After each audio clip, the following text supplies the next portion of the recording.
দেখো, এইভাবে আর রিলেশন হয় না। কই যাই না যাই আমার এসব তোমায় কেন বলতে হবে? এরকম করলে আমি তোমার সাথে রিলেশন রাখতে পারবো না।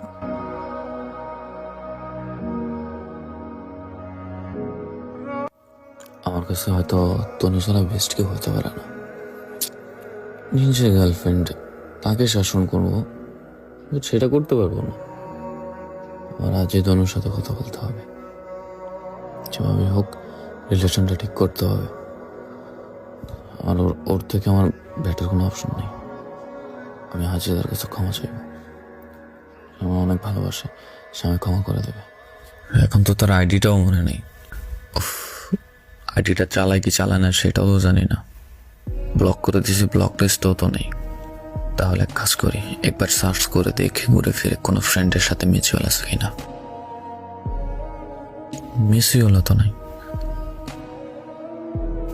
ও, নাম্বারটাই তো আছে, নাম্বারে কল দিয়ে দেখি।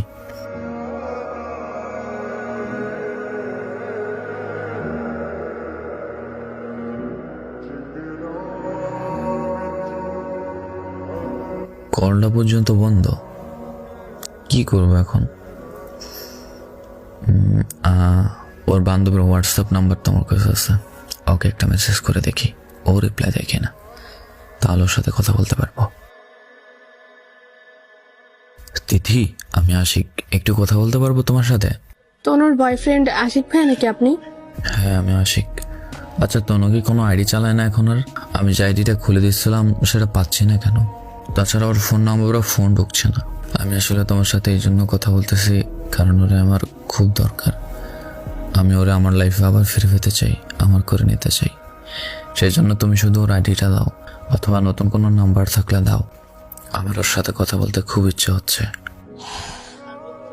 দীর্ঘশ্বাস ফেলা ছাড়া আমার কিছুই করার নেই আশিক ভাইয়া। আপনার মানুষটা যে আর আপনার অপেক্ষায় নেই। তার মানে ও অন্য কাউকে ভালোবাসে? আচ্ছা, বাসুক অন্য কাউকে, ভালো, সমস্যা নেই। কিন্তু আমি ওর সাথে একটু কথা বলতে চাই। প্লিজ দিদি, তুমি একটু কথা বলাই দাও। আমার লাইফে ওর থেকে বেস্ট কেউ ছিল না, আর হয়তো আসবেও না। আমি ওরা আবার চাই। আমি যদি ওর কাছে মাপ চাই, তাহলে আমাকে ক্ষমা করে দেবে। ও আমার প্রচণ্ড ভালোবাসে, আমাকে তনু কখনো ফিরিয়ে দেবে না। তুমি শুধু কথা বলাই দাও প্লিজ। কথা বলাই দেওয়ার মানুষটা পৃথিবীতে নেই ভাইয়া।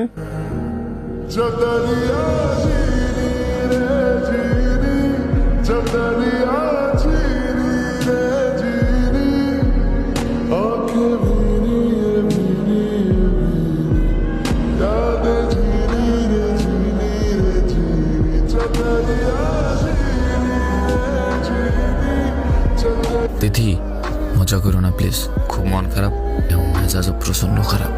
মজা করার মতো কোনো মুড নিয়ে আমিও বসে নেই। তনু আর এই পৃথিবীতে নেই, সুইসাইড করছে।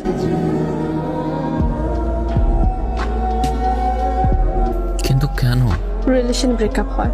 তনুর প্রথম ভালোবাসা ছিলেন না, তাকে যখন আপনি ইগনোর করতেন তখন সে খুব কান্না করতো আমার কাছে এসে। আমি বলতাম ঠিক হয়ে যাবে সব, কিন্তু আপনার ইগনোরের মাত্রা এতই বেশি ছিল যে তারপরে ও বলেছিল আপনি ইগনোর করলেও ও থাকবে, কিন্তু ছেড়ে চলে গেলে ও বাঁচবে না। ফাইনালি আপনিও ছেড়ে চলে গেলেন, আর তনুও চলে গেল না ফেরার দেশে। আপনাদের মান অভিমানে আমি হারালাম আমার বেস্ট ফ্রেন্ডটাকে। আমার ভালো লাগছে না কিছু, আমি আর বাসায় যাব, বাই। এক বুক ঘৃণা আর অভিমান করা মানুষগুলা খুব সহজ সরল হয়, তাই তো তাদের ঠকিয়ে মজা পায় হাজারো ছেলে। ভালোবাসার নামে টাইম পাস বন্ধ হোক এই নগরীতে,